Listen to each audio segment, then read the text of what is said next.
Today is December 17th, 2020, and it's only around 2 more weeks until 2021 comes around. And by far, the number one event that has happened this year in terms of its global impact has been the COVID 19 pandemic. Now, despite the fact that most people were only affected by this virus in 2020, the first cases of this virus spreading to people actually happened in late 2019. In December of 2019, or even maybe November of 2019, this virus first started spreading to humans. Now, we didn't actually know about the virus until very late December of 2019, and that is why it's called COVID 19. We found out about this virus at the end of 2019, December of 2019. And that also means that it's been right around a year since we've known about this virus, and since this virus first started spreading from person to person.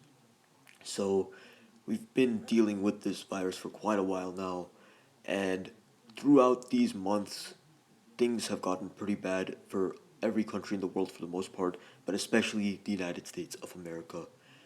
Before March of 2020, the United States had only around 20 COVID 19 cases.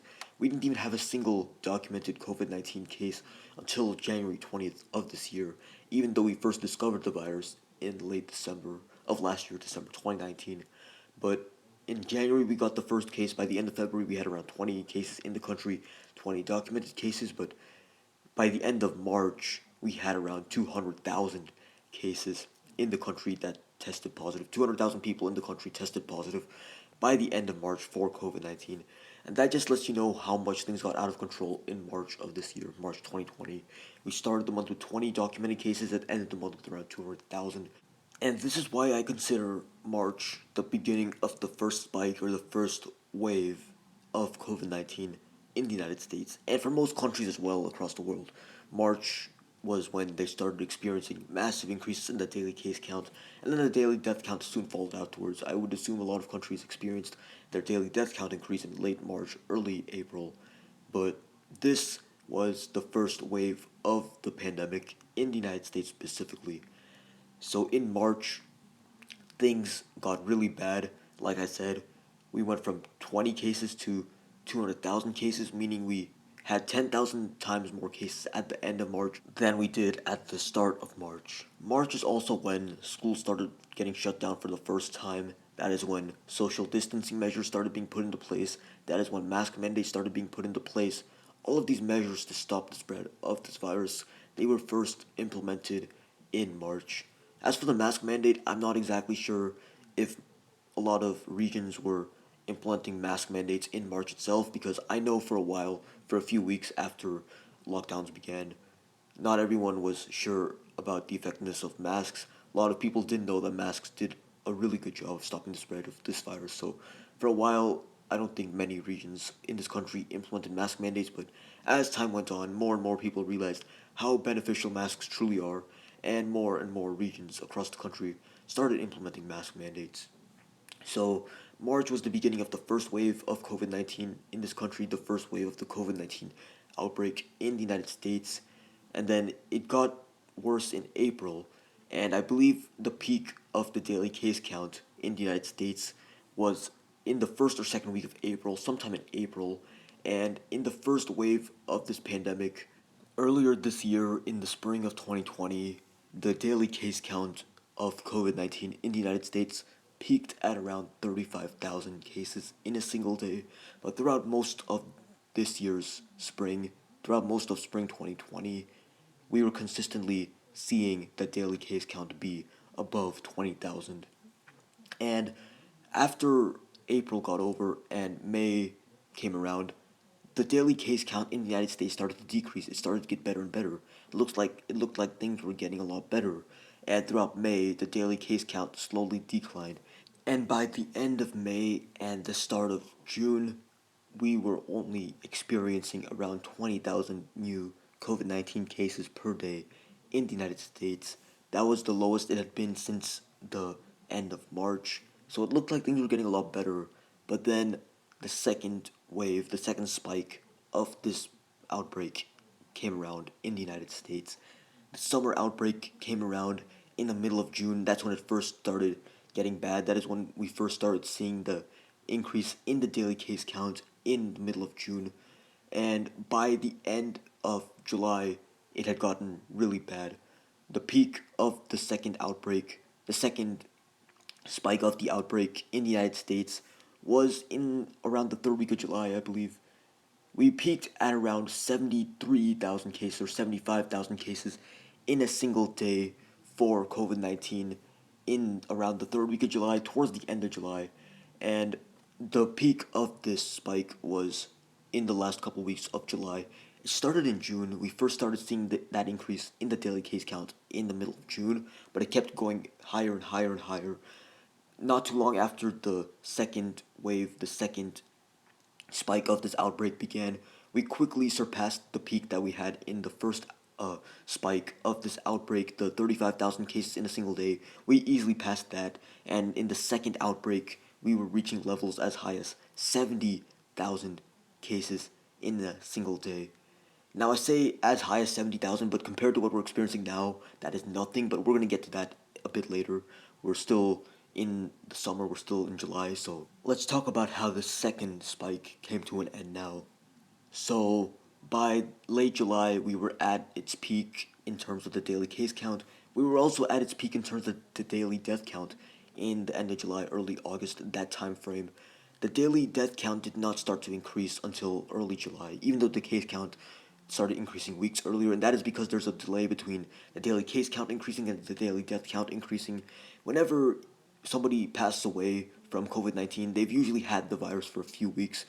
I don't think anybody really passes away the day after they get the virus, at least not to my knowledge. Usually takes at least a couple weeks for the virus. Usually the virus has to be in the person's body for at least a couple weeks before they pass away from it. So that is why there's that delay. There's that delay in the daily case count increase and the daily death count increase between middle of June and early July. So in August, things started getting a lot better. Just like kind of like how we saw in May of this year, a decline in the daily case count for the United States. We also saw in August.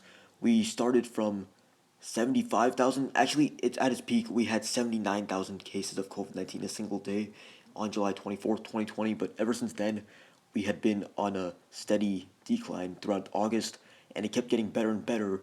And by the middle of September, by the second week of September, we were only experiencing around 40,000 cases in a single day.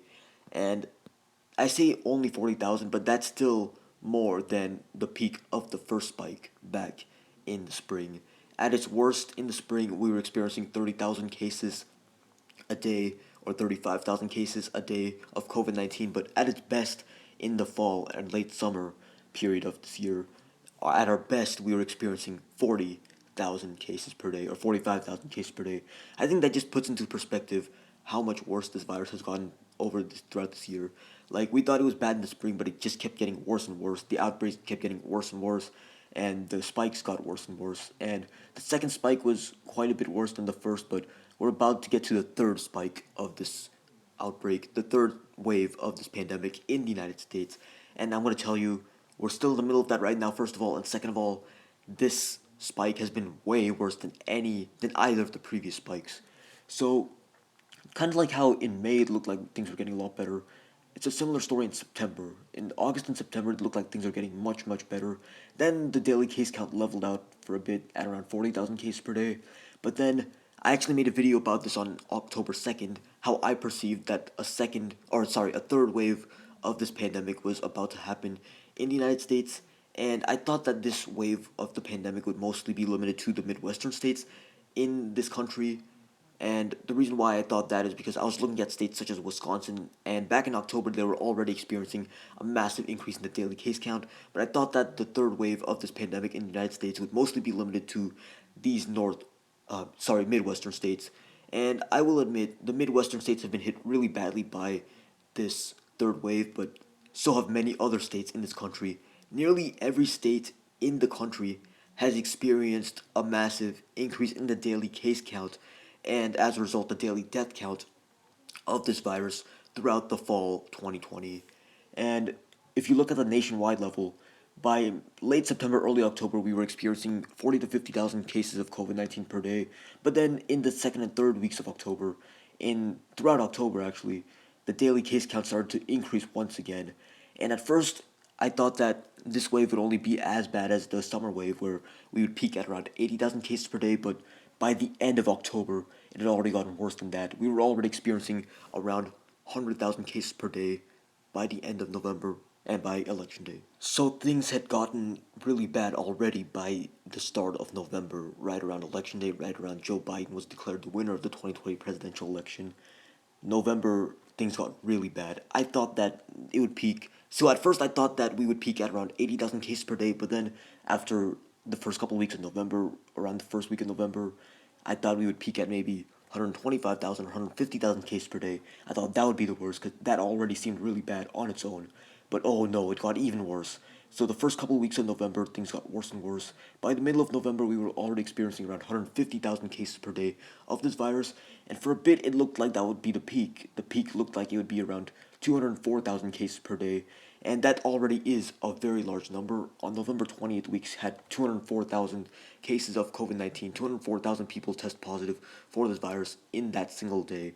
And for a few days, daily case count improved by a bit.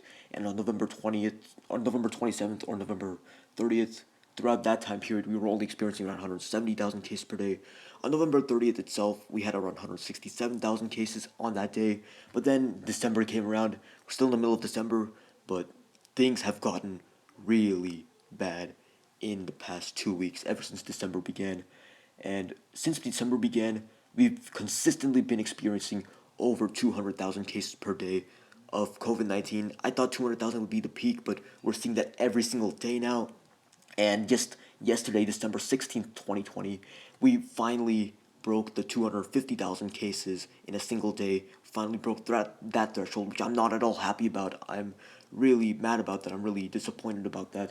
How we got to this, how we got to these levels of spread of COVID 19. It's really disappointing to see. It's really sad to see also. And this massive outbreak, this massive spread of COVID 19 in the past few months have also led to massive increase in the daily death count. Now we're seeing the daily death count reach levels that were higher than that of the spring of this year. Back in the spring, at its peak, we had around 2,600 deaths per day, but now we're having over 3,000 deaths every single day. And to put this into perspective, that is more deaths per day than the amount of people who died on 9/11. Because 9/11 in total, around 3,000 people died, but we're seeing more deaths than that every single day in this country from this virus, which is very tragic. And in total now, we have around 17 million cases of this virus. 17 million people in total have tested positive for this virus throughout the country. And what's even more tragic, what's even more depressing to think about, 317,000, according to worldometers.com, 317,697 people in total in the United States have passed away from this virus sometime in the past year. That is just very sad, very unfortunate to think about. I really don't want to think about it, but unfortunately, that is reality. We have lost many, many people from this virus. The amount of people that we've lost from this virus is over 100 times more than the amount of people we lost from 9/11. I just thought that that would be a nice way to put it into perspective, and that is really unfortunate. We're still seeing a massive increase in the daily death count. We're still seeing around 3,000 deaths per day. But this brings me to the main point of this video. Do I think that this will be the last major wave of this pandemic in the United States? And my answer is actually yes. I'm actually a bit optimistic. The main reason for that is because I think that the vaccine will do a great job of stopping more massive outbreaks of this virus. I think that by the time this wave ends, which is I would predict to be late January, early February, maybe not completely end, but really start to improve. I believe our peak will be in early January in the daily case count and daily death count, but afterwards, in late January, early February, when things start to improve, more and more people will have access to the vaccine. And as a result, we will be able to prevent the massive outbreak that we had, right, that we're currently experiencing right now. Actually, we will be able to prevent future outbreaks like this for COVID 19. And by the time the next wave would start, which would be maybe March, April, May. I don't even know if there would be another wave because already so many people have gotten this virus. But either way, a lot of people will be vaccinated by the spring of this year, and that will be able to that'll do a good job of preventing more major outbreaks that we're currently experiencing. So in total, the world has had 75 million COVID 19 cases and 1.667 million COVID 19 deaths. But I'm hoping that the vaccine will not only help to improve the COVID-19 pandemic in the United States, but I'm also hoping that the vaccines will help to decrease the daily case count and the daily death count across the world, because the global daily case count and death count is at an all-time high right now.